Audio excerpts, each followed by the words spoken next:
The manhwa starts with a man saying that he knows that name very well. We begin to get a description of the man. He's uncontrollable, a sword master who never wants to leave his room, and he's a man out of his mind. He is Count Perdium's useless oldest son, Ghislain Perdium. We see the man he is fighting asking how he, the best knight of the north, was defeated by that garbage human being.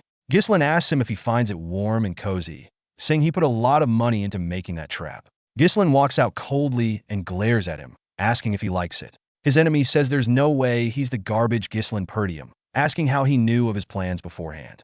Ghislain reveals he is not only aware of the plans and actions of his opponents, but he also has detailed information about their numbers, the identities of their spies, and who provided them with reinforcements. This implies that he has been manipulating events from the very beginning, suggesting that his enemies were never truly in control or secretive in their operations. The man gets angry, saying there's no way, and that he's always been a hidden ace card, asking how a useless piece of trash like him could dare to mess with him. He gets interrupted by a kick to the face as Ghislain tells him to shut it. Ghislain says, "Try invading however many times you want. I'm going to be the one to win the war every single time, without fail." He takes off his helmet and asks if his enemy knows why that is. He says it's because he has all the plans. The story then jumps to a year ago in the Lithuania kingdom, near the Perdium estate. Ghislain is looking at his shaky hand and asks what just happened. He reaches for his throat, surprised that he's alive. He says there's no way. Just a while ago, he was killed. We see his sword get sent flying through the air mid-combat by his enemy. He cursed his enemy, and we see him get cut straight across the chest, though he was already bleeding heavily. He falls to his knees, and a red-haired knight says, "This is how it ends, Ghislain Perdium, the Mercenary King, and one of the continent's 7 strongest men." He adds that Ghislain has lost to none other than one of the continent's top 7 noble knights, named Idun. He declares the war over and asks Ghislain Perdium if he has any last words. Ghislain expresses regret, stating that he feels no satisfaction and only laments being unable to complete his quest for revenge and wishes that Idun would die right there. Idun sighs, calling him arrogant, and says he didn't expect Ghislain to have been the oldest son of the fallen Perdium household. He recalls Ghislain leaving his family after his sister died. Ghislain asks how he knows that when he's from a different kingdom. Idun responds that, of course, he knows because he worked hard to track him down. Idun reveals that they were the ones who worked with the Delphine household to bring down Ghislain's family. Ghislain hears these words and realizes there were others besides Duke Delphine's household that planned his downfall. Idun places his blade to Ghislain's throat, saying there's no point in explaining further since he's going to die soon, and that he should just accept his fate. Ghislain yells, calling Idun a bastard, saying that he'll never forgive him. Idun responds that he doesn't care and swings his sword, cutting Ghislain's head clean off, causing blood to spray through the air. Ghislain explains that he was decapitated at that moment, yet here he is with his head still on his shoulders. He wonders if it was all a hallucination, as he now finds himself in his younger body. He wonders if maybe he was taken captive and used as a lab rat for the mages, thinking, "These arrogant bastards will regret keeping me alive." Somebody calls out to him, addressing him as young master. Ghislain turns, and we are introduced to one of the Perdium soldiers, named Ricardo, who says he needs Ghislain to come out because he knows he's awake. Ghislain instantly tells him to be quiet and puts his blade to Ricardo's throat, threatening to let him live if he answers his questions, or maybe not, and begins to release killing intent. Ricardo is confused, asking what's going on, saying this is crossing a line, and no means no. Ghislain sighs, wondering why Ricardo is reacting like that when he's being threatened. He asks Ricardo what he's talking about. Ricardo pushes him away, explaining that he tired himself out from his earlier tantrum and fell asleep. Ghislain, still confused, asks what he's talking about. Ricardo asks if he forgot everything after taking a nap, mentioning that Ghislain had been throwing a tantrum about how he was going to command the group to raid the orcs. Ghislain is baffled, asking what kind of nonsense this is. Ricardo insists that Ghislain needs to get his act together, as people are waiting for them. Ghislain asks where they are going, and Ricardo replies, "Of course, to the Perdium estate." Ghislain is shocked and grabs Ricardo's shoulder, telling him to say that again. Ricardo, confused, asks what's wrong, but Ghislain presses him further, asking if he means the fallen Perdium estate. We then see Ghislain looking over the Perdium estate from a cliff. Ghislain is surprised, saying, "It really is my house," and he wonders how it's still standing, as he remembers it being reduced to ashes in the past. Ricardo asks if he had a nightmare, remarking that calling his own household fallen is too much, and he would be kicked out if the Count heard that. Ghislain pinches his cheek to check if he is dreaming, but feeling the pain, he realizes it's real. He notices that he has a younger face, and his estate is in its original state. This leads him to believe that he has traveled back to the past, or perhaps to an alternate timeline. His younger self resented the household, and his immaturity stemmed from feeling inferior. As time passed, more people from the household avoided him. Unable to withstand the criticism, he eventually ran away from home. Several years later, he became a mercenary, survived countless battles, built up his skills, and made a name for himself. He returned to Perdium to make up for his past mistakes, but all that awaited him were the remains of his family's household. He lost everything, but right now, everything is still here. All the people he holds dear are still alive as well, that he begins to smile, saying he can't believe it, and wants to sing a song of joy. But it's too early to rejoice. He recalls Ricardo mentioning the raid on the orcs and realizes he can't forget that day. This is the day that most of the people in the raid squad will die brutally at the hands of the orcs. In his past life, he had followed the orc raid squad in an attempt to make a name for himself. At that time, the report said there were only 3 orcs, and he thought it would be easy for someone like him, who had no experience commanding a squad. But when they arrived, there were more than 20 orcs. Almost everyone ended up dying because he had been stubborn and wanted to command them all. He believes the orcs shouldn't be too difficult to handle since they don't have a clear strategy. The problem is whether his squad will trust him, as they all think he's a useless bastard. Suddenly, they hear something being thrown overhead as one of their defense fortresses is sent flying across the ground in front of them. Soldiers scream that the orcs are here, as they see the giant, reddish orcs charging straight in. Ghislain asks if the orcs arrived this fast in his past life too. The orcs are absolutely decimating them. I do not see them winning this. Plot armor needs to kick in because bro is about to die again in his second life. A man yells in panic, saying everyone needs to get into formation and not panic. The man is the raid squad commander, named Scoven. Orc swings its blade at him, and Scoven narrowly avoids it. He says they let their guard down and weren't prepared for an ambush, especially with way more orcs than reported. At this rate, we're all going to die, Ghislain suddenly calls out to him. Scoven turns, confused, and Ghislain warns him to watch behind as an orc is about to launch a surprise attack. Ghislain quickly dashes towards Scoven, grabbing his shoulder and throwing him out of the way of the attack. Scoven, confused, wonders why Ghislain is sacrificing himself for him, but he is mistaken. Ghislain stabs his blade straight through the orc's hand, cutting its arm and leg clean in half.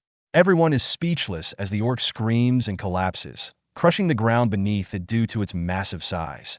Ghislain cleans his blade of blood, muttering that he guesses he can't use mana and wishes he had returned to the past earlier. He walks over to Scoven and asks if he is the commander. Scoven, still confused, listens as Ghislain demands commander's rights. Scoven, bewildered, asks what he's talking about. Ghislain insists he wants the right to command.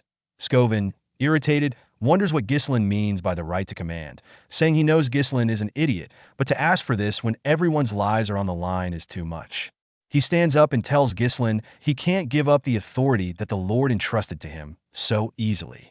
Scoven walks away, asking if Ghislain thinks this is some kind of game. Even if Ghislain is the young master, he cannot just hand over command like that. Ghislain mutters that this is annoying, admitting he would have reacted the same way if some fool had come up to him asking for command. Suddenly, another orc charges in to avenge its fallen comrade. Scoven tells Ghislain to fall back, saying he'll handle things. Did Scoven just forget what had happened moments ago? Ghislain sighs, realizing he has no choice. He raises his sword and throws it, almost hitting Scoven in the back. Scoven grabs Ghislain by the collar, asking what he thinks he's doing.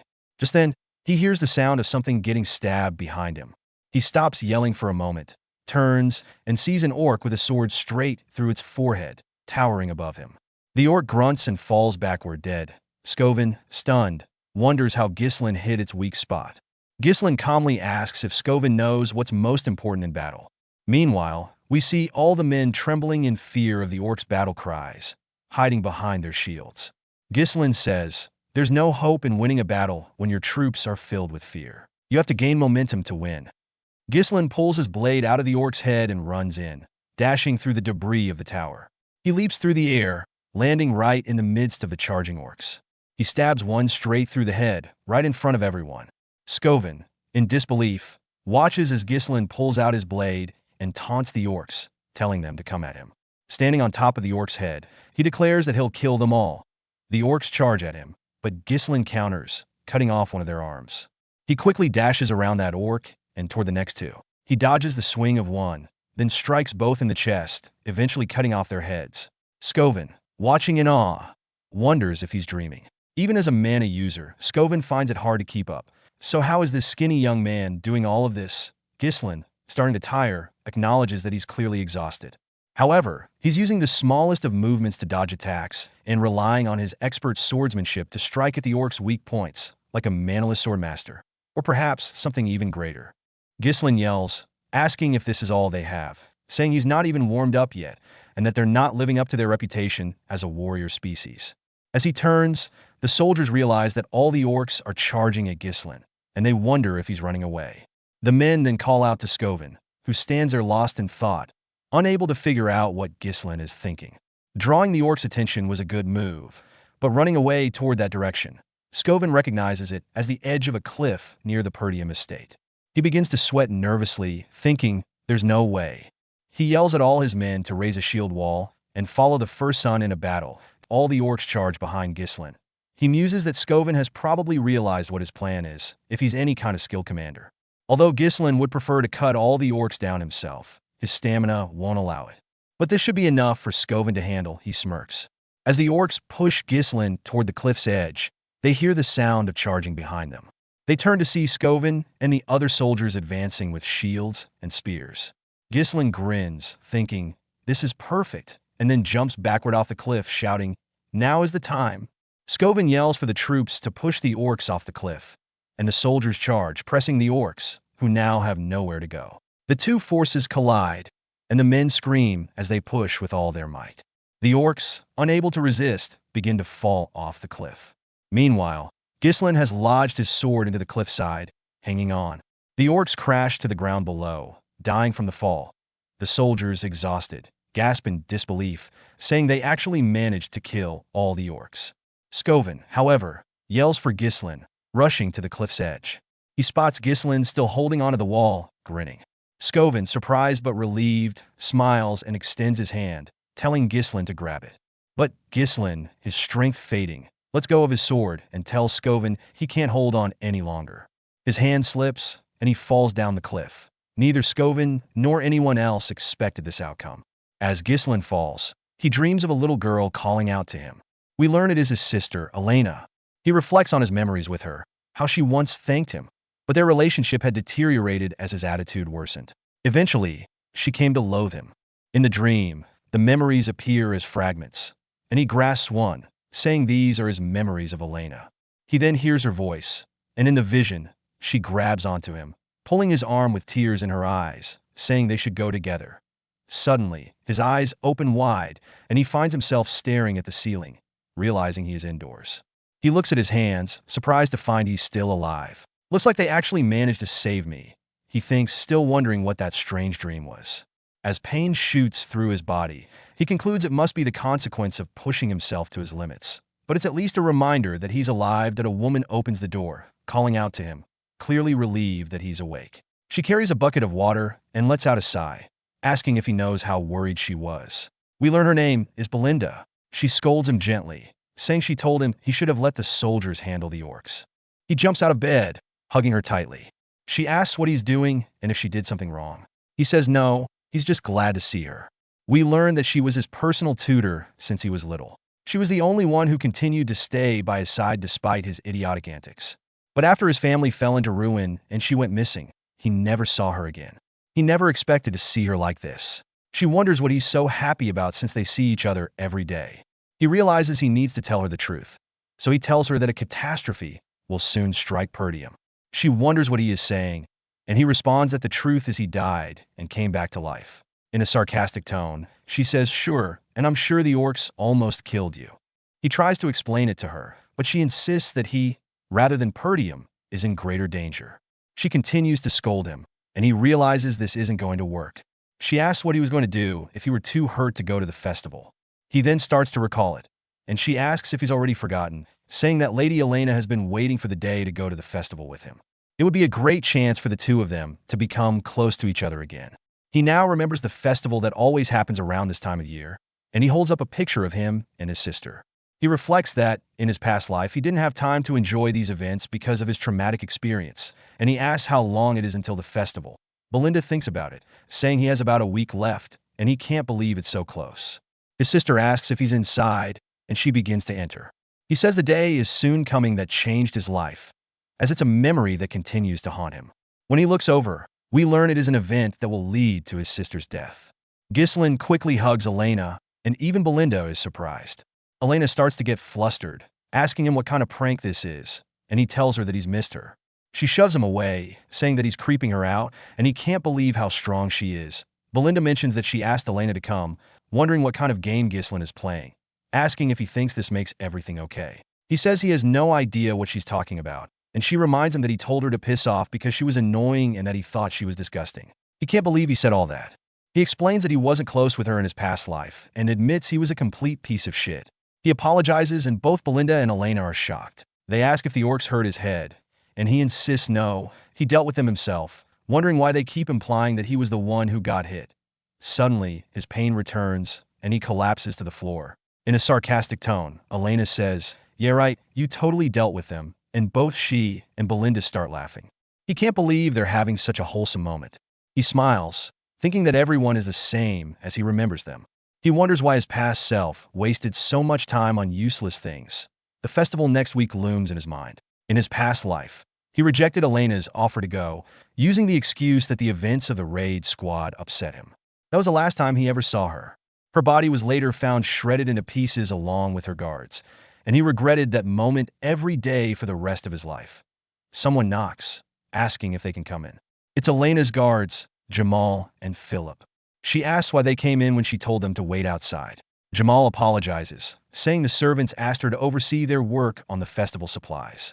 Ghislain asks why they would even need Elena for that, and Belinda reminds him that he wouldn't know because he's always lazy. She asks if he knows there's a shortage of workers. He asks if it's really so bad that even Elena has to work now. He didn't handle these things back then, so it's obvious he wouldn't know that he tells his sister he would like to help her. She looks back at him in disbelief, and both she and Belinda are shocked. Outside, we see multiple vendors set up for the festival.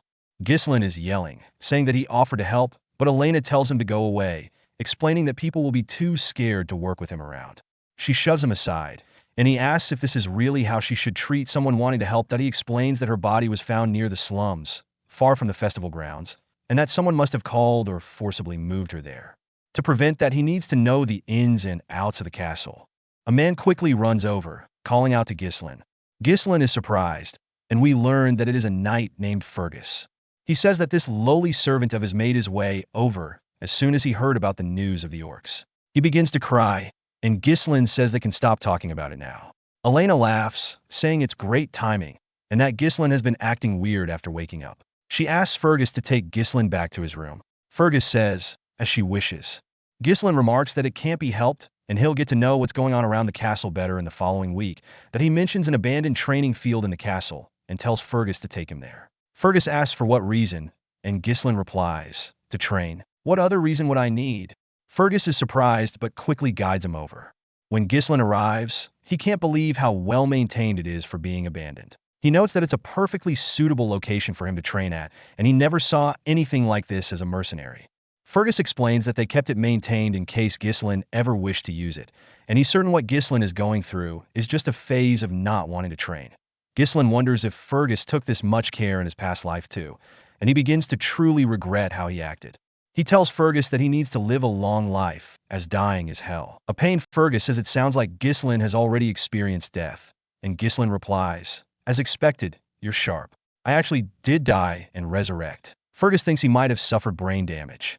Ghislain then says Fergus can head back, and he's going to start training. Fergus tells him that he'll just wait outside. Ghislain always treated everyone around him like they were his enemies, but now he realizes he was just short-sighted. He reflects on how he only has a week to prepare. In his past life, it was revealed that the one behind Elena's death was a lord from a neighboring territory. Thanks to that, Perdium got caught up in a war that led to its downfall. Her death was essentially the starting point of his house's end. This means he needs to get things straight from here on out. First things first, he needs to improve his physique. It sucks that he doesn't have a lot of time, but he should at least be able to control mana. Mana is a supernatural resource that allows humans to break through their limits. Most people say that noticing and taking in the mana is the hardest part, but he was able to do that even on the battlefield. He has to connect the mana particles floating in the air and bundle them up as if he's spinning a spool. For someone like him, who has experienced thousands, no, tens of thousands of battles, creating a mana core is a piece of cake. But if it were just that, he couldn't have been part of the strongest 7 in the land without the method from that half-buried book he found. With the natural mana core of humans, he can actually surpass their innate limit by creating a second core, and even a third, stacking them on top of one another to create a connected mesh of multiple cores, resulting in an explosive force from his body. His nose begins to bleed, and so does his mouth. He says that 3 cores is his limit. We learn that he actually achieved 5 in his past life. This method allows one to create an explosive force in a short time, but it also requires an extremely large amount of mana in return. That was the primary reason he lost to Idun in his past life. Bringing a whole knight order to fight against him when he had already run out of mana left him with nothing to do in retaliation. He's confident he would have won if it had been a fair fight. Copium. He acknowledges that it's an inherently unstable technique, but this is enough for now. With his youthful body and plenty of time, he vows to enact revenge on Idun and on those bastards standing behind House Delphine who helped destroy his country. He promises to get revenge on every single one of them. A week later, on the day of the festival, there are fireworks in the sky. Ghislain is putting on his belt and filling his belt pockets before heading to the festival to meet with his sister. She is surprised that he actually came and asks what happened, saying he never used to do these sorts of things. He replies, "As a Perdium, I should at least come to festivals every once in a while." She tells him that he's been acting really weird recently and mentions that she's heard he's done nothing but train for the past week. He asks, what is so wrong about the next in line of a knight family training? She is confused, saying that he didn't care about these kinds of things just the other week. He was the one who said Dad was annoying and that he wished he was the Lord already. She laughs, saying that she likes the way things are now, and it seems like the oldhim is back, and she smiles brightly. Ghislain looks over at her and says that he realized something in the past week. His actions have changed, and his perception of the future is slowly beginning to shift as well. The general flow of things might be the same, but it is difficult to gauge the impact of his actions on small events, some butterfly effect type of situation. Making good use of the information from the future is his job, and he needs to respond to each situation effectively. His preparations are now complete, so he starts to enjoy his night at the festival with his sister, and we see them trying some bread, and then she carries him to the next stall. This probably happened quite a few times, and finally she says that was a lot of fun, but it's getting a little boring with it being the same every year. She asks why there's nothing new. Ghislain says the festival is almost over, but nothing's happened, and he wonders if it's because he's with Elena. Jamal then asks if she wants to check out the other areas, and Ghislain thinks this might be it. He says, according to a friend of his, there are new events elsewhere, and asks if she wants to join. Jamal starts to take Elena away, and she says, this better be fun. Ghislain then says, it must have been these two, the traitors of his house, both Jamal and Philip. We learn that Jamal and Philip were the most trusted knights in the feud because they had protected Elena ever since she was a child. It was known that they were murdered while protecting Elena in his past life, but now he knows differently. He decides to follow them. Jamal says, now we're here, showing Elena an empty area in the slums. Elena looks around, asking what this is, saying there's nothing here, and questioning if they are sure there will be a performance in such a dirty place. Jamal looks nervous, saying he guesses they are not prepared yet, and thinks they will be here soon. She barks at him, don't make me laugh, and asks who would perform here. Ghislain looks around, saying as expected, this may seem like a simple deserted street at first sight, but looking at the placement of the obstacles blocking the escape routes, they must have made preparations in advance. Elena then starts dragging him, saying it's time to go. Jamal tries to tell her to wait, saying she should at least see the show since she's already here. She says no, she doesn't want to stay in such a filthy place. Ghislain asks if she works out or something, asking why she's so strong, which annoys her. Then Philip stands in her way, blocking her, and makes a very angry expression, saying they should wait a little more. She gets scared by him and says they are acting strange today, asking what's going on. Jamal says he's sorry, didn't mean to scare her, and that it's just that a reasonable request came in, as he begins to rub his hands together. She asks what he means by request. Then somebody else approaches with 2 men. His name is Frank, and he says, as expected, their work process is clean. Jamal says, of course, and adds that they brought the young lady as promised, so they should end the deal here. Frank then spots Ghislain, saying he doesn't think he requested him to be there too. Elena is clearly scared. Jamal says he'll hand him over for free, saying Ghislain foolishly followed them, not knowing this would be his graveyard. Ghislain calls Jamal out for selling them, asking if he really thinks he can get away with this. Jamal laughs, asking why Ghislain isn't worrying about himself instead, saying all they have to do is run away to a faraway place. They were getting sick and tired of this impoverished land anyway, and he's sure there are plenty of others leaving Perdium besides them. He laughs in a condescending way. Before Jamal can react, Ghislain swings his blade, slicing him across the chest. By the time Jamal realizes, it's too late. He begins to spit out blood. Philip also realizes they might have bitten off more than they can chew as Jamal's corpse falls to the ground in two. At the very least, the barbarians never sold him out. Ghislain glances back at Philip, unleashing his mana, and asks if he agrees. Philip grabs onto Elena, calling Jamal an idiot, asking, how could a knight lose to an amateur? Before he can even draw his blade, Ghislain's sword gets lodged in his head. Philip says, impossible, as his final words, and he falls backward, dead on the ground.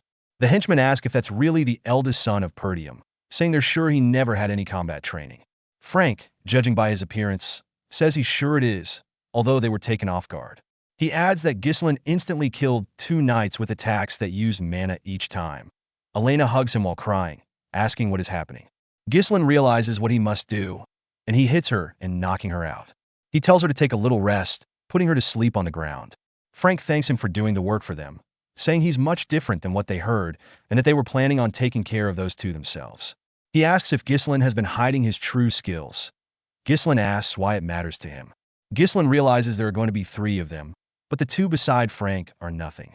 Since Frank exudes a lot of mana, he'll have to end this quickly. He forms his mana into strings around his hand and asks Frank, who requested this? Frank replies, is there a need for a dead man to know that?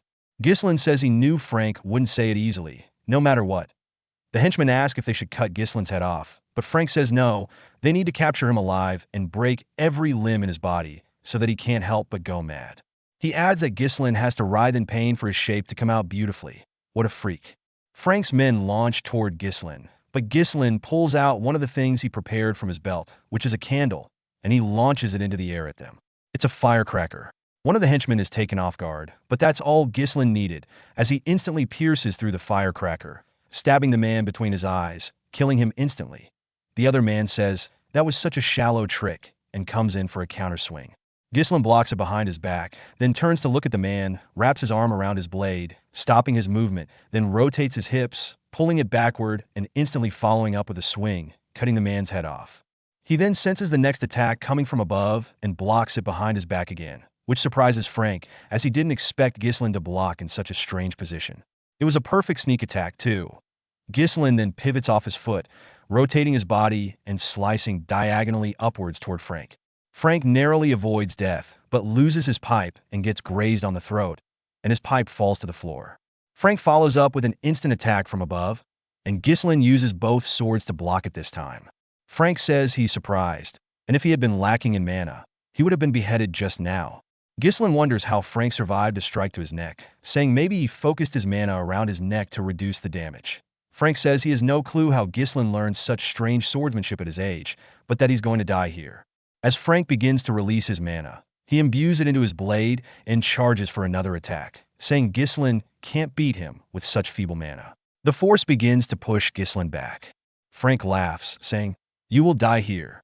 Ghislain grins, and Frank wonders what he's smiling at.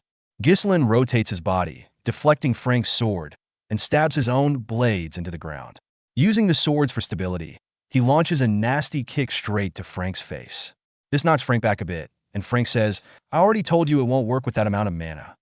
But then, suddenly Frank starts spitting up blood and falls to the ground on one knee. He wonders what happened, saying the power of Ghislain's attack is different. There's no way he should be able to achieve this through his enhancement with his skill level. Ghislain says he never expected there to be a true culprit behind Elena's death, and he begins to unleash a red mana this time, saying that he's glad he now figured out who it was. He tells Frank to prepare himself as he unleashes his third core. Frank, surprised, asks how he could boost his mana so much, but Ghislain isn't here to talk. He's already in Frank's face with both blades. Frank says that he's fast and blocks the first attack, trying to backpedal, but before he can create any distance, Ghislain continues with yet another powerful swing. Frank manages to block this one, But Ghislain readies his blades, coming in for another big follow-up. This one sounds much heavier than the rest, and Frank's hands begin to shake, saying that his hands are numb from blocking Ghislain's strikes. His sword also begins to crack, and he says that no matter how much mana one draws, it usually has a limited effect. He's never heard of a method that increases mana so explosively like this, as if Ghislain has become an entirely different person. Ghislain is channeling the Mercenary King from his past life. The next swing of Ghislain's sword shatters Frank's blade, and we see Frank's fearful expression in the reflection. He then gets sliced across the chest and realizes that he's done for as Ghislain rears his fist back, coming in for the final blow, stabbing him through the chest. Frank begins to spit out blood, and Ghislain puts his forearm to his throat, pinning him against a wall, saying he'd like to finish their conversation before ending him. He asks Frank who was the one who requested this and begins to twist the blade in his stomach. Frank pulls out a hidden blade, saying he's not going to go down easily and that he'll at least take Elena with him. He flicks his wrist, going to throw the dagger, but we see mana strings wrap around it, and this is what Ghislain expected in the first place. He was ready for everything and says it's time to make a deal. Frank shouldn't try to say anything useless and should answer his questions, and then he'll sheath his blade. Frank says that he can't move because these threads are created with mana and wonders when this happened. He realizes it must have been from the start, understanding he's been played. Ghislain then says he's sure someone of Frank's caliber would know how to patch himself up, though that wouldn't matter if he destroyed his mana core. As he begins to imbue his aura into the blade, Frank looks down, scared, as he starts to feel a vibrating sensation in his stomach. His core begins to shatter, causing his mana to scatter. As we see this happening, Frank asks if Ghislain is out of his mind, saying one wrong move in the backflow of mana could cause an explosion and blow this whole area away. He asks if Ghislain is planning to self-destruct. Ghislain says that's for the unskilled and that he can manage it. Frank realizes that Ghislain is not bluffing and that he's serious as he sees the reflection of death in Ghislain's eyes. He screams, saying it was Count Desmond who requested this, and that he needed a pretext to start a war against the Perdium and Degarda families. Ghislain asks if that's so and realizes it now, saying in his previous life, such underground work was left for the families allied with the ducal house. He can't believe that Duke Delphine would do this without even trying to hide it, and he says now he understands why they wanted to kill Elena. Frank pants, saying yes, and then Ghislain shoves the blade completely through his stomach. Frank asks what he's doing, saying this is different from what Ghislain said earlier. Ghislain asks what's wrong, saying Frank has killed plenty of people in his time, yet he's scared when it's his turn. Frank begins to laugh, saying nothing will change even if Ghislain kills him. He's already finished the work for Degarda. He asks if people would listen to a punk like him and that Perdium will perish due to the war. Ghislain puts his hand on Frank's face, saying he'd like to tell him something. He says that he was reborn after dying, and he will make sure that it is different this time. He begins to twist his blade, completely shattering the core of Frank. At the same time, a firework is shot into the sky, and we hear it explode, as that is exactly what happened to Frank. He literally painted the walls. Ghislain begins to pant and looks around at all the corpses he left behind. He turns his head to make sure Elena is still asleep, which she is, and he sighs out of relief. He drops his blade to the ground, just glad that this is finally over. Then he begins to feel the recoil and starts to spit up blood, causing him to fall to the floor. He says exploding 3 cores wasn't an issue at all back when he was the Mercenary King, but he refuses to fall like this that he bursts into a nearby house. He recalls that in his previous life, they found another body besides Elena's, and according to what the guy said earlier about the Degarda family, there must be a clue under some debris. We see that it is none other than the son of Degarda, dead, and it seems he was killed along with his escort knight. This is how they silenced them and framed them as Elena's killers. The moment this is revealed, the war will start. He decides to hide the evidence by pulling the firecracker out, burning the place down, saying he will not let it happen as planned. He leaves carrying Elena while somebody watches from the treetops, vanishing instantly after witnessing it all, though we then jump to someone saying it was a failure. We see the person who vanished, and they're all talking, saying they sent guard knights as well as Frank, the best they have, yet they couldn't take care of one girl. They ask if they let their guards down because they thought it was easy work. The person in the middle says it was all due to Ghislain Perdium. They ask how that makes sense, saying that Ghislain is the useless bastard of the north, and they're sure he's well aware that Ghislain is a useless piece of shit, asking if he's really trying to use him as an excuse.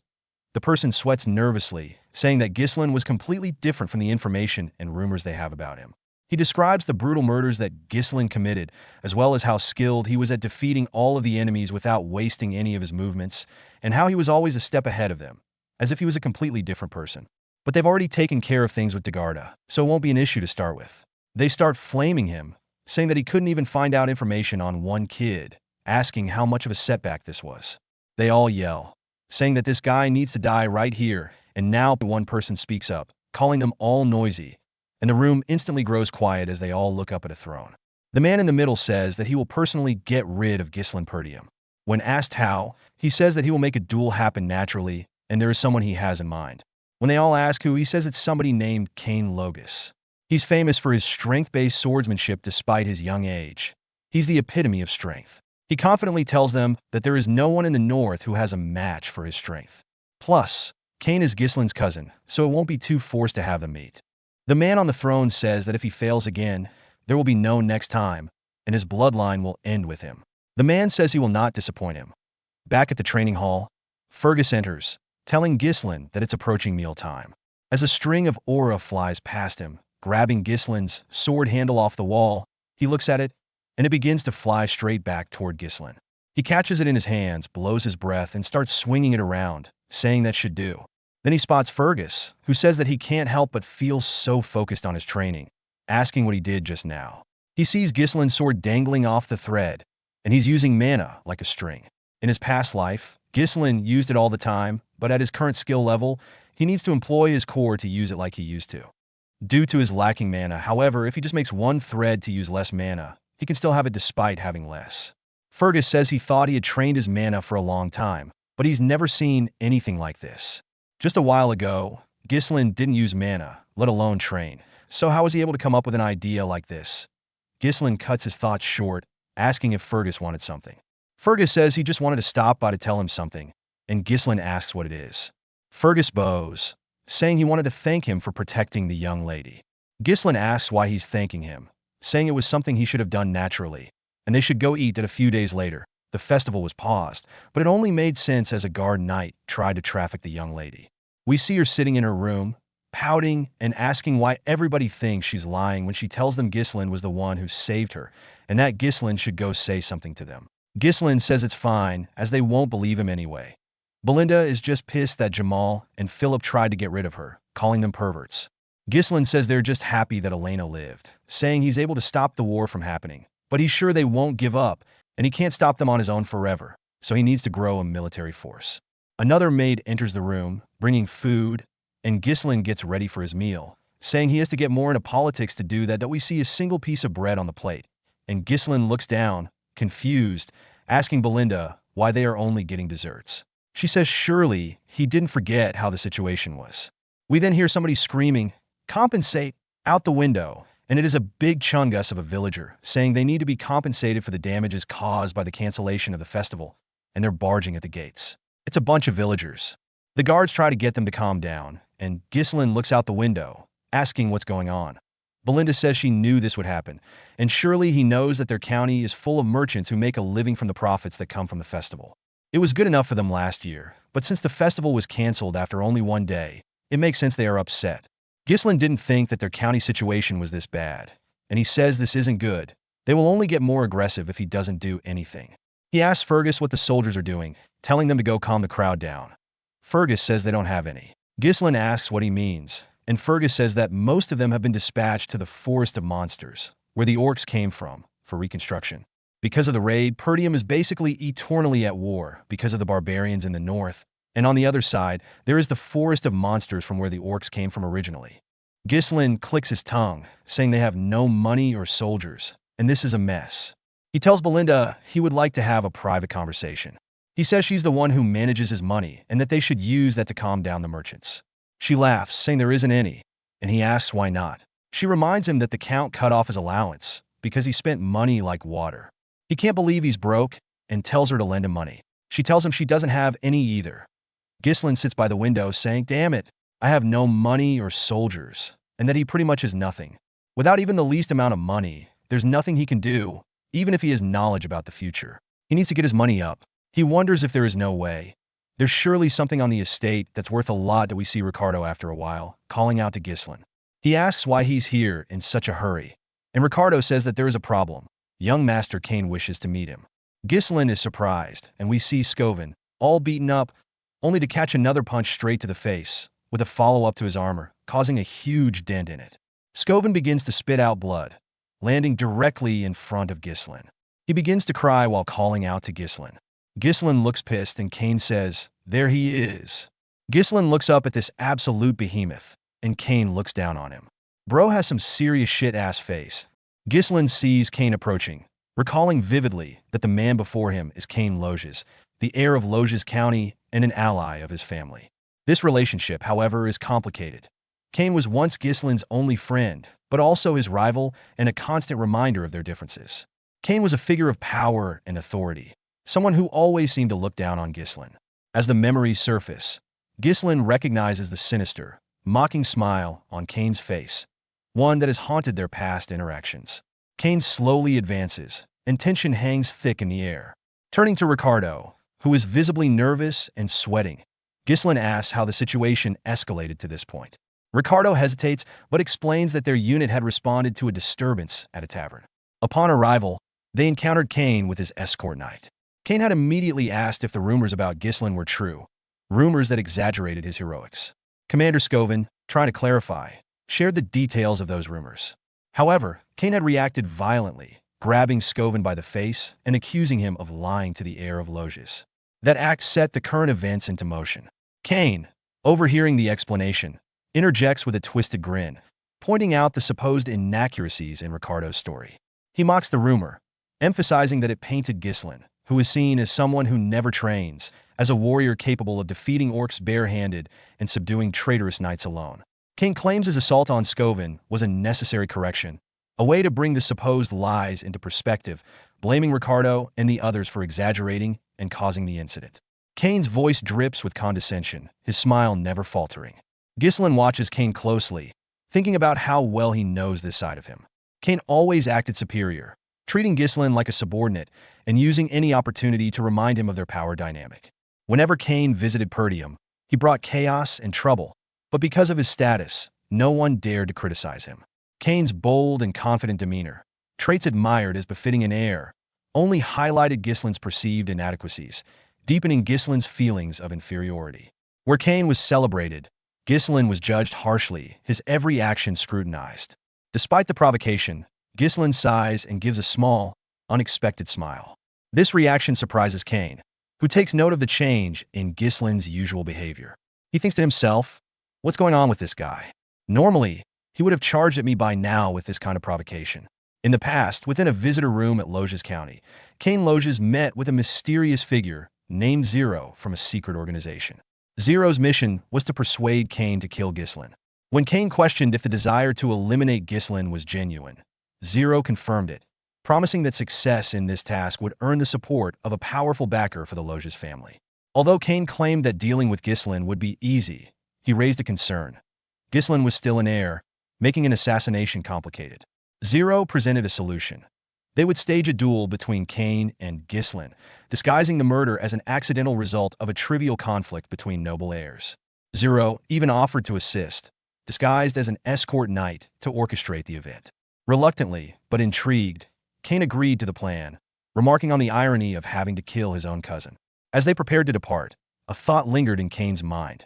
Was Ghislain being targeted because he had changed in some way? This idea brought a sinister smile to his face.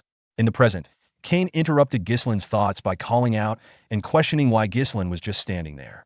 When Ghislain appeared confused, Cain demanded that he bring out the preparations made for him. Ghislain, unsure, asked what he meant. Cain, laughing, reminded him of the festival's interruption and proposed having some fun, claiming they'd always enjoyed such activities together. This prompted Ghislain to recall how Cain had once forced him to arrange alcohol and women for entertainment, a demand he had complied with in the past to avoid a beating. He remembered how Cain's demands had drained his resources, even causing his financial support to be cut off, as Belinda had scolded him for. Reflecting on this, a realization sparked in Ghislain. Cain himself had been the source of his financial troubles. Now he will solve that, and a newfound determination glimmered in his eyes. In an instant, Cain interrupted Ghislain's thoughts, impatiently urging him to hurry up and deliver what he was supposed to. Ghislain complied, but mentioned that Kane owed him a debt, which confused Zero, Kane's escort knight. Kane, defensive and caught off guard, asked what Ghislain meant. Ghislain clarified that he had paid for all of Kane's demands out of his own money, and it was time for Kane to repay him, a total of 1,000 gold including interest. Alarmed and indignant, Kane protested, arguing that it couldn't have cost that much and pointing out that Ghislain did it as a sign of appreciation for their friendship. Kane labeled it a friendship fee, but Ghislain dismissed the notion, declaring he'd been treated as Kane's doormat for too long. Smirking, he warned Kane to pay up or face a beating, emphasizing that he was in dire need of money. The atmosphere in the tavern grew heavy with shock, and even Ricardo, one of the onlookers, was taken aback by Ghislain's sudden assertiveness. Kane, clearly provoked, descended the stairs and berated Ghislain for acting bold. He accused Ghislain of being delusional, referencing a rumor that Ghislain had defeated a knight. Kane labeled him a disgrace and a parasite, claiming that people from the north ridiculed him for being all talk. Enraged, Kane prepared to strike, clenching his fist and moving into a punching stance. Ghislain, however, stood unmoved, his eyes obscured. When Kane threw a punch, Ghislain leaned back effortlessly, dodging with ease and astonishing the crowd. Kane, growing angrier, swung again in a wide arc, but Ghislain ducked and delivered a solid punch to Kane's stomach, forcing him to cough up blood. As Ghislain laughed, he aimed another punch at Kane's face. Though Kane managed to block it, he wore a twisted grin, which Ghislain noticed. But Kane fell to the ground, clutching his stomach, coughing up more blood, and writhing in pain, leaving the onlookers in disbelief. Zero rushed to Kane's side, visibly concerned, asking if Kane was all right, but Kane didn't respond, remaining silent. Ghislain taunted Kane, telling him to stop whining and get up, claiming he knew Kane had blocked the punch. Zero, alarmed, shouted at Ghislain to step back and question what he was doing.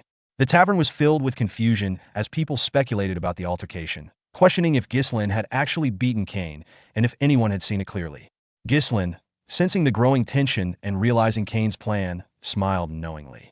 Kane, grinning, leaned in toward Zero and whispered, "How's my performance?" Zero whispered back, matching the grin, confirming that Kane had framed Ghislain as the aggressor, setting the stage for a duel. Kane, feeling the moment was crucial to his plans, thought about how this was a rare opportunity to secure powerful allies and make a lasting impression. He recalled Zero's words back in the visitor's room at Loges County, where success would lead to the Loges family earning the support of an influential figure. With dramatic flair, Kane pulled out a glove to challenge Ghislain, accusing him of slandering his honor and attacking him under the pretense of seeking the truth. He began to announce his challenge, but was interrupted when Ghislain swiftly threw his own glove at Kane's face, declaring, "I challenge you to a duel, Kane Loges." Kane, both shocked and enraged, glared at Ghislain. Ghislain firmly continued, accusing Kane of insulting him, the rightful heir, in front of the people of Perdium, and attacking his knight, which dishonored the nobility's dignity. He made it clear that Kane wouldn't be able to deny his actions. Kane, laughing bitterly, mocked Ghislain for his perceived foolishness, claiming he was digging his own grave. Drawing his sword, he pointed it at Ghislain and accepted the challenge, warning him not to regret it, even if it meant losing his life. Ghislain ordered Ricardo to bring the protesting merchants outside the castle. Ricardo, confused and unsure of Ghislain's plan, wondered what he was up to. Ghislain, smiling confidently, assured him to tell the merchants that he was about to make them a lot of money. The festival, which had reached a peak of excitement, was unexpectedly canceled, cooling the atmosphere. Tourists who couldn't return were left frustrated, having wasted their time and money. The event was left in a state of unresolved excitement. In such a scenario, any new event could help alleviate the tension. Ghislain, standing on the stage surrounded by a crowd, faced Kane, who had drawn his sword. The crowd erupted in cheers, eagerly betting on the duel. Many shouted, "Bet on young Master Kane, that punk Ghislain is finally going to get what he deserves." The cancellation of the festival reignited the excitement as people flocked to the event shops, with shopkeepers calling out promotions like "buy one, get one free." The buzz and energy returned as the crowd eagerly browsed. As the duel was about to begin, a person managing the bet shouted, "Place your bets here. Line up to bet on the fight." The crowd eagerly responded, with several people announcing their bets on Kane, calling it the safest bet. Meanwhile, Kane thrust his sword into the stage floor, expressing his disdain for the commercialization of the duel. He declared, "My sword won't stop, even if you surrender." Ghislain, hearing this, understood Kane's strategy and saw it for what it was. Ghislain then responded, "Since we have enough people, let's get this started." However, before the duel could begin, Zero interrupted, calling out from behind, "Wait." He turned Ghislain's attention toward him and pointed out that a fair bet couldn't be made under these conditions, since no one was betting on Ghislain. The crowd, hearing this, reacted. One person shouted, "That punk has no chance against young Master Kane." Another added, "Someone bring an idiot who'd bet on the other side." Kane, with a mocking laugh, pointed out that even the marketplace was ignoring Ghislain, suggesting that his popularity had plummeted. Zero, looking to turn the tide, suggested altering the bet's terms to focus on how long Ghislain could endure against Kane's attacks, which would make for a more entertaining wager. At this moment, Scovin, severely injured and supported by Ricardo, walked up to the betting table, slammed a bag of money down, and bet on Duke Ghislain. This caused a smile to spread across Ghislain's face. Just then, Elena, Ghislain's sister, entered the scene, placing her own large bet on Ghislain by slamming a bag of money on top of Scovin's, surprising everyone, including Ghislain. She confirmed with the betting manager that her bet was valid, despite the earlier warnings from Belinda. The manager, after a brief hesitation, agreed that it was sufficient. With the bets in place, Zero signaled to Kane on the stage. Kane, annoyed at the delay, sarcastically commented on the wait before the duel was officially announced to begin. Ghislain, trying to assert his authority as the older brother, made a remark about how it would be strange for him to make the first move. This puzzled Kane, who then braced himself for the fight. The duel began with Ghislain unsheathing his sword and expertly swinging it, daring Kane to attack. Kane, determined, immediately took to the air and launched a powerful vertical slash. The two swords clashed with a tremendous force, and Ghislain, sensing the power behind Kane's blow, attempted to deflect it. Kane taunted him, saying Ghislain had already compromised his dignity, and quickly followed up with another strike, using the hilt of his sword to strike Ghislain's blade, forcing him back. Kane didn't stop there. He seized the opportunity to grab the blade of his sword and use it again to strike with the hilt, aiming to land another blow on Ghislain. Ghislain managed to dodge, but the hilt of Kane's sword slammed into the ground. Using his agility to the fullest, Kane leapt and delivered a powerful kick to Ghislain, who dodged it once again. However, the force of the kick cracked the ground beneath him. The crowd, witnessing Kane's overwhelming strength, started to murmur in awe. They began to make comments about how Kane was dominating the fight and that Ghislain wouldn't be able to endure even a single hit. This reinforced Kane's superiority, with the crowd increasingly convinced that Ghislain stood no chance. Kane smiled at Ghislain, who remained emotionless and steady, maintaining his focus on his opponent. Belinda, sensing the escalating tension from Kane's overwhelming presence, anxiously turned to Elena, urging her to intervene and stop the duel before it escalated further. Zero, however, knew it was already too late for Ghislain. He realized that once someone decided to face Kane in battle, they were already doomed. Kane's immense power would force the opponent into a position where they were only able to evade, exhausting all their energy on defense. With no chance for a counterattack, their inevitable exhaustion would leave them vulnerable, and Kane would ultimately win. Kane, true to his nature, laughed and launched multiple attacks at Ghislain, who expertly dodged every blow with remarkable speed and agility. Kane recognized Ghislain's continued evasiveness, noting that his skills had clearly improved, which made sense to him. He then shifted his grip on the sword, using the handle to strike at Ghislain, who blocked the blow. Kane mocked Ghislain, reminding him that he had always been good at running away. In response, Kane used the handle of his sword to launch Ghislain into the air, a move that stunned the crowd. Seeing Ghislain being thrown, Zero couldn't help but grin, believing the duel to be effectively over. However, Ghislain defied expectations. As he fell from the sky, he activated his mana to alter his descent, landing on his feet unharmed. Furious, Ghislain surged toward Kane with renewed determination. Ghislain, feeling that Kane had crossed a line, decided to stop holding back. With a surge of determination, he launched a fierce counterattack, cutting through Kane's defense and landing a powerful blow.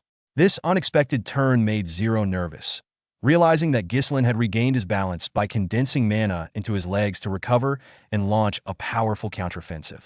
Ghislain confronted Kane, criticizing his swordsmanship for being based on intimidation rather than skill. He quickly moved into a fighting stance, telling Kane that he would open his eyes to the truth about his ability. Kane, infuriated, prepared for another attack, asking how Ghislain planned to handle it. In a flash, Ghislain closed the distance between them, blocking Kane's attack with his leg and countering with a series of rapid, precise sword strikes. Cain, growing more desperate, attempted a thrust, but Ghislain dodged and decisively stepped on Cain's sword to pin it to the ground. Seizing the opportunity, Ghislain struck Cain's neck with his sword, leaving Cain on his knees, blood spilling from his wounds. The crowd was stunned by Ghislain's prowess, their shock giving way to murmurs of admiration. Some expressed disbelief that Cain, the favorite in the duel, had been so decisively outclassed. Elena, watching from the sidelines, expressed confidence that her brother was strong and would succeed, while Belinda, Scovin, and Zero were left in stunned silence at Ghislain's unexpected dominance. Cain, kneeling and assessing his injuries, realized the wounds were shallow, leading him to wonder if Ghislain had intentionally held back. He was puzzled by the level of skill Ghislain had demonstrated. Meanwhile, Ghislain, standing tall and seemingly unconcerned, casually tossed aside his sword and announced that he would now fight Cain without it. He explained that the gap in their abilities was so vast that it wouldn't provide any challenge to fight with weapons. Ghislain, now unarmed, declared that he would teach Cain a lesson with only his bare hands. Cain, baffled and angry, asked Ghislain if he was serious about educating him. Ghislain responded calmly, proposing a handicap due to Cain's swordsmanship being superior. He suggested they switch to a barehanded fight, where Cain was supposedly stronger, and upped the stakes by betting an additional 2,000 gold that he would win. The crowd reacted with surprise at both the change to a barehanded fight and the increased bet. Zero, initially nervous from witnessing Ghislain's sword skills, began to smile sinisterly as he realized Ghislain's challenge to a hand-to-hand fight could work in their favor. He thought it was a bold move that might give Cain an advantage. The betting manager eagerly declared the change in the event, and people rushed to place their bets. Some backed Cain, believing a physical challenge would be foolish, while others, particularly those who had seen Ghislain's skill, started betting on him. Cain laughed and mocked Ghislain's suggestion to fight barehanded. He discarded his coat and prepared to fight with his sword, saying he would still use it. However, Belinda yelled at him to pick up his sword and fight properly. Cain swung his sword furiously, shouting insults, but Ghislain dodged effortlessly. As Cain's sword hit the ground, Ghislain closed in and delivered a powerful punch to Cain's leg, causing him to stagger. Before Cain could recover, Ghislain followed up with an uppercut to his chin, sending him crashing to the ground. The crowd was shocked, and many started to believe that Ghislain could actually win. Ghislain, after dominating Cain in their duel, told Cain to get up, claiming that the fight hadn't even begun yet. Cain quickly regained his footing and attacked Ghislain with his sword, delivering multiple strikes, but Ghislain effortlessly dodged each one. After a brief exchange, Ghislain disarmed Cain by twisting his sword hand and delivered a powerful kick to his chest.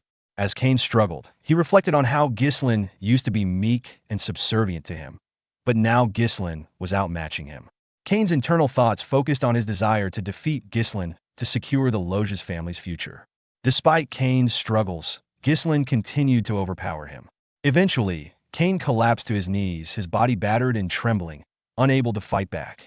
Ghislain grabbed Cain by the hair and commented on how he pitied Cain's father. He pointed out that Count Logis had drained his family's resources to support Perdium out of friendship with Ghislain's father, while Cain, in contrast, had other ideas about the future. Cain, weakened, began recalling a past conversation with his father, where he had questioned why they continued to support Perdium, despite the fact that it was a failing land. He had begged his father not to assist them anymore, but his father had simply explained that their friendship with Perdium's leaders was reason enough. Back in the present, Cain, with his face beaten and bruised, awaited the final blow from Ghislain. Expecting the punch, Cain closed his eyes, but to his surprise, Ghislain stopped just short, declaring that the lesson had been taught. He offered Cain his hand to help him up. Cain, humbled and defeated, admitted his defeat, acknowledging Ghislain's victory. The audience became shocked and remained silent for a moment, before erupting into mixed reactions. Some cheered Ghislain's victory, while others lamented their lost bets. Elena shouted in excitement, celebrating her brother Ghislain's victory, while Ricardo, Scovin, and Belinda looked on in disbelief, shocked by the unexpected outcome. Meanwhile, Zero rushed to Cain's side, frustrated and angry. He shouted at Cain, accusing him of giving up too easily just because of a slight disadvantage. Zero, furious, demanded Cain explain himself. Cain, worn out, resignedly replied that he was done. Zero, seething with anger, thought to himself that Cain was too weak to live up to his expectations. At that moment, Ghislain called out to Zero from behind, asking if he understood what had to be done now. Zero, confused, turned to Ghislain, who then announced to the crowd that Zero had volunteered to cover all the meat and drinks for everyone gathered. The crowd began to buzz with excitement, eager for a feast. Zero, in shock, shouted back that he never agreed to such a thing and demanded Ghislain withdraw his statement. Ghislain placed a hand on Zero's shoulder, calmly explaining that the cost of the feast was the price Zero had to pay for losing the duel. He added that the cost wouldn't be deducted from the original bet, and with a subtle use of mana, Ghislain forced Zero to kneel before him, reminding him that an additional 2,000 gold would be added to the bet's total. Ghislain warned Zero that if he ran away, the consequences would be severe. Trembling with fear, Zero reluctantly agreed. Afterward, Ghislain moved away from the stage, leaving Zero behind, and the next day, in Ghislain's room, he opened a heavy box filled with gold coins. Surprised by the amount, Ghislain thought about how he could hire a small mercenary group with this much money.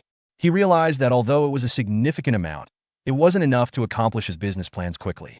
He needed to prepare faster. As Ghislain pondered this, Elena and Belinda approached him.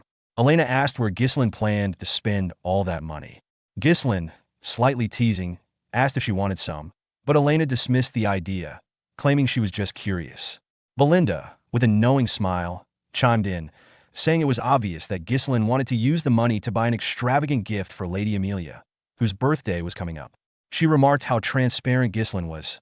Elena, surprised, teased her brother, saying he was doing all this just to impress his fiancée. Ghislain was confused by the mention of a fiancé and questioned if he even had one. Ghislain, confused about the mention of a fiancé, turned to Elena and Belinda for clarification. Belinda teased him, claiming he was pretending to be clueless out of embarrassment, while Elena revealed that they were referring to Amelia from Rayfold County. Ghislain's expression grew serious as he recalled Amelia, a noblewoman known for her kindness and equal treatment of all, which had earned her the support of her people. However, he remembered that she would eventually betray them, becoming the Witch of the North after inciting a rebellion. This moment triggers a shift in Ghislain's thinking. He smiles as a plan forms in his mind, then turns to Belinda, asking when his father will return. Upon hearing that his father will be back in about a week, Ghislain decides to visit Rayfold County. Belinda is confused by his sudden decision to go, especially since it is not yet Amelia's birthday, but Ghislain reveals that he intends to collect money from her. Meanwhile, in Rayfold County, the narrative transitions to Amelia's actions, which are depicted in stark contrast to her eventual betrayal. Amelia is shown as a deeply compassionate figure, going so far as to offer her shoes to a poor child, an act symbolizing her selflessness and generosity. Despite the child's initial hesitation, Amelia insists that she, as the land's lady, should be the one to walk barefoot if anyone must. She then ordered her knights to provide food and shelter, and they swiftly carried out her commands, offering assistance to the homeless people she had helped. The scene then shifted to Amelia in her garden, where her escort Knight Bernaf was massaging her feet, praising her for her acts of charity. Amelia, reflecting on her father's strict rule over his territory, commented that while he demanded obedience, it was ultimately the rulers who provided for the people that earned their loyalty. Bernaf, her escort knight, praised her for winning the people's hearts, which would help her in her bid for succession. However, when Bernaf mentioned the duel, Amelia became frustrated, questioning why he had not won, to which Bernaf explained that he had intentionally lost to avoid drawing attention to her too early, as it was not yet time to reveal her true strength. Amelia, satisfied with his loyalty, reminded him not to be weak. Amelia then inquired about the merchants, specifically the Arctium Merchants Guild. Bernaf reassured her that they were handling the reconstruction of the Forest of Beasts outpost, which had been damaged by orc attacks in Perdium. The materials for the reconstruction were being procured through their guild, effectively recouping the support funds Count Rayfold sent to Perdium each year. They were also recruiting soldiers and knights from Perdium, many of whom were battle-hardened and highly skilled. Amelia instructed Bernaf to keep their operations discreet, maintaining the facade of an ordinary merchant guild until they had built their strength. Just as they discussed this, a butler arrived with news that Ghislain Perdium had come to visit, saying he had something to discuss regarding the merchant guild. Both Amelia and Bernaf were taken aback by this. In the visitor's room, Ghislain greeted Amelia, who responded coldly, reprimanding him for arriving unannounced and questioning his lack of manners. Ghislain explained that he had come to give her an early birthday gift. Ghislain placed a single flower branch on the table, explaining that he had picked it up from the Arctium Merchant Guild, commenting on its pleasant fragrance. He mentioned that he planned to buy flowers from them regularly, but paused, asking if he remembered the name correctly. Amelia's expression soured slightly, and she stood up, dismissing him. She coldly stated that now that she had received his gift, she was leaving. However, Ghislain, with a serious tone, used mana to enforce his command, telling her to sit down. Amelia, sensing an unusual pressure from him, was taken aback, as she recalled how this was the same man who used to stutter and fidget in her presence. Ghislain got straight to the point, asking for 10,000 gold. Amelia, surprised by his bluntness, questioned why he was asking her for such a large sum. She sarcastically wondered if this was an order from Count Perdium. Ghislain dismissed his father's involvement, asserting that it was a personal request. He then made a pointed remark about their supposed engagement, suggesting that if Amelia were to become the Lord of Rayfold, perhaps their marriage could happen, but only after she solidified her position. He warned her that if word got out about her secretly building power in Rayfold, it could jeopardize her chances in the succession struggle. Amelia's expression hardened, and she sharply told Ghislain not to make such comments, even as a joke. Ghislain responded, indicating that while he would keep her secret for now, he wouldn't hesitate to reveal it if he left without his request being fulfilled. Amelia relented, calling for her escort knight, Bernaf, to enter the room.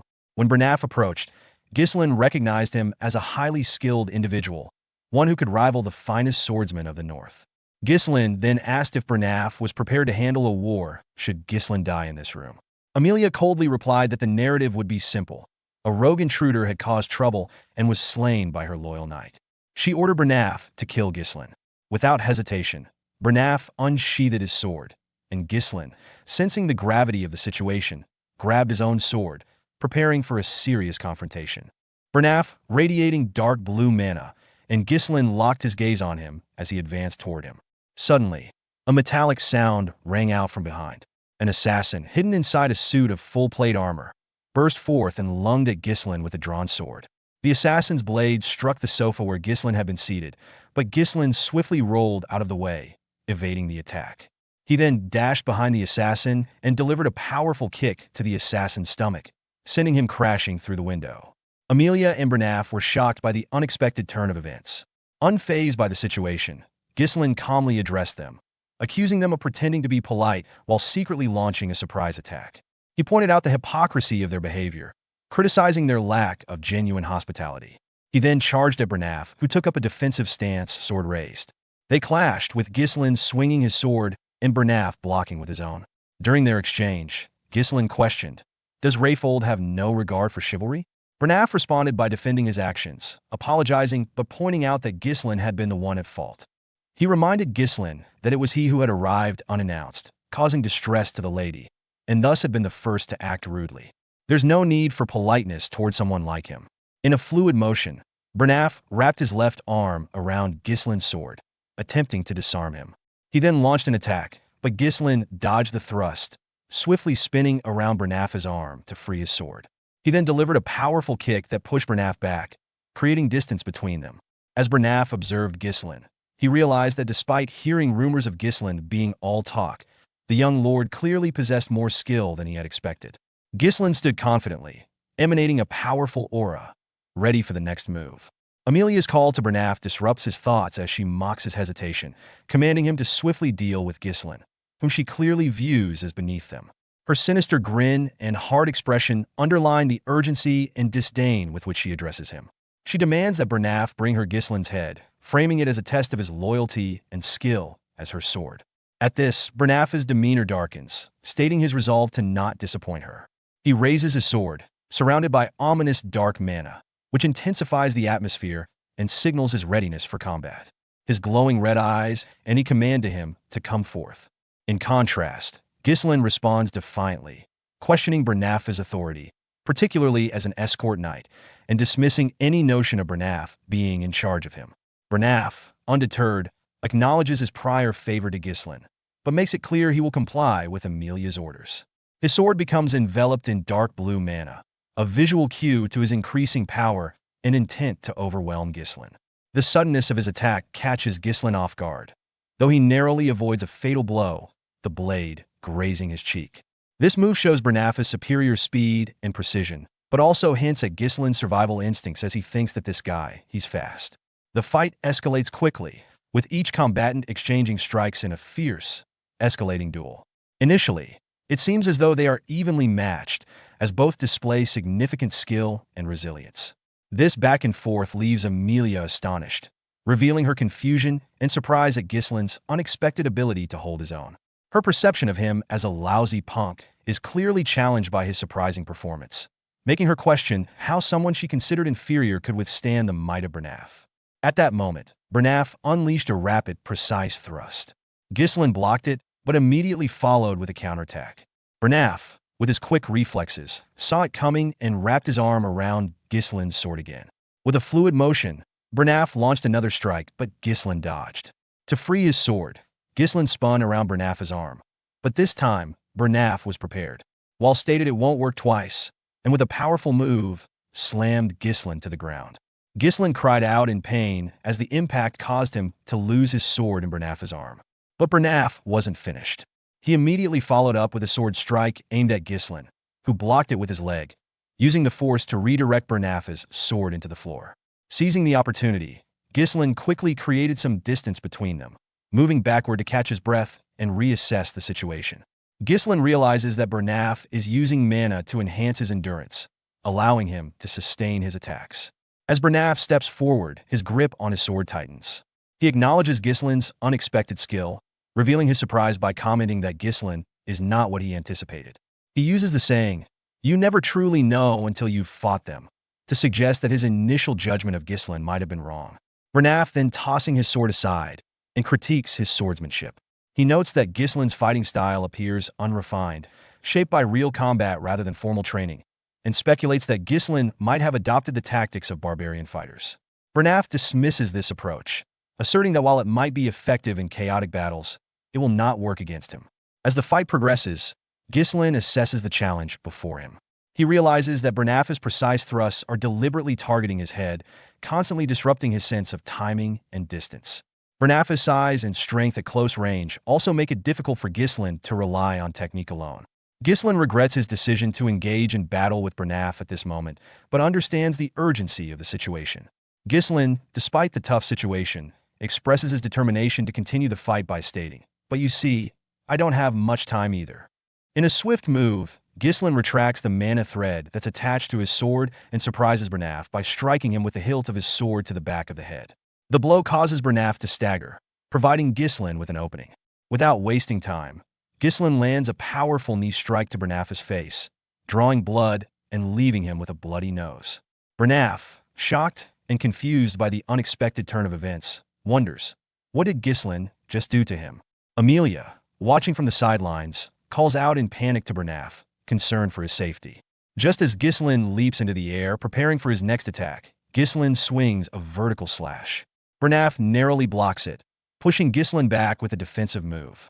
However, realizing the danger, Bernaf quickly retreats to Amelia's side, urging her to leave for her safety. He acknowledges the gravity of the situation, warning her that he can no longer guarantee her safety and that he must now fight with all his strength. He then points his sword at Ghislain. Ghislain, clearly amused and excited by the turn of events, grins and remarks, "Now that's more like it." He hasn't met such an entertaining opponent in a long time. We're almost at 10,000 subscribers. Party popper if you haven't already. Hit that subscribe button and help us reach this huge milestone. See you in the next video.